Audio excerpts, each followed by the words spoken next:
One of my favorite movies of all time is Ratatouille.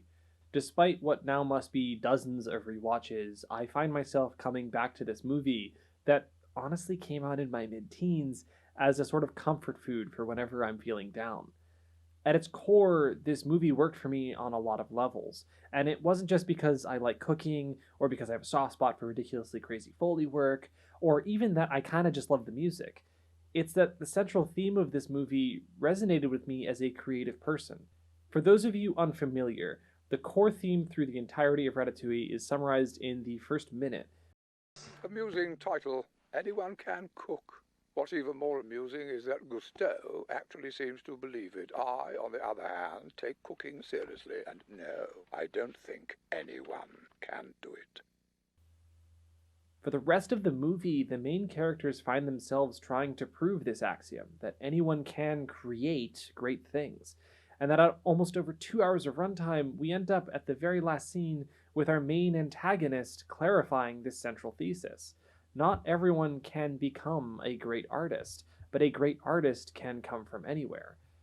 I really loved this idea because it resonated with me as a person who is interested in designing new products. I saw amazing work all around me, and it wasn't always celebrated.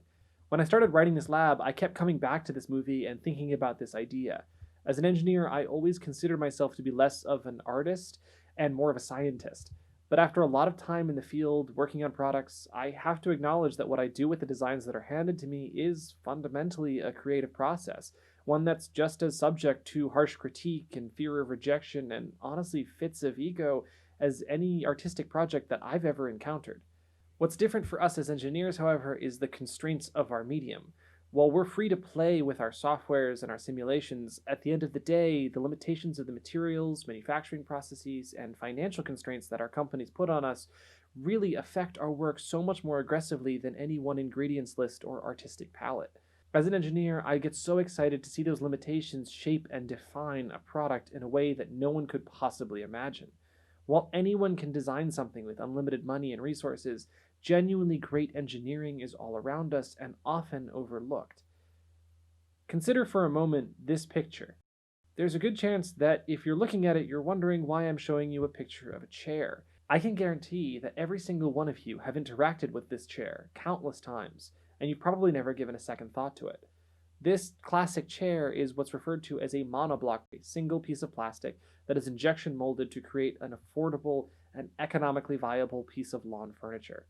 This item is so ubiquitous and unremarkable that without context, there's probably no way of knowing whether the photo that I'm showing you was taken in my New England backyard 50 years ago or on a patio in Beijing a few weeks ago. From a design standpoint, these chairs have taken over the world, and we don't even know the original designer. They've reached some sort of engineering apex, with everything from the C-channel leg to the slits in the back serving a singular design goal: making an inexpensible, mass-producible chair that everyone can afford. Something that is so at home in any location that you never even question its presence. This design is so pervasive that the chair has served as a central player in a model of globalization that remains contentious to this day. This kind of engineering design exists all around us, from the light switches in your house to the iconic products you might use every day, be they kitchen appliances or vehicles, or even the phones that you use. Getting to that stage, though, is a step that takes a long time. Since you're just starting out in design, you need to be patient with yourself and realize that this is a creative skill and that to get good at it, you will always need to be honing and developing it. You can never sit back and say, I have mastered this process. Eventually, you'll find that this gets easier and easier, even if they are constrained in the engineering sense. Like in Ratatouille, great designs come from anyone and can be found anywhere, and you need to look for them. Also, like in Ratatouille, to do any of this work, you're gonna need a mouse.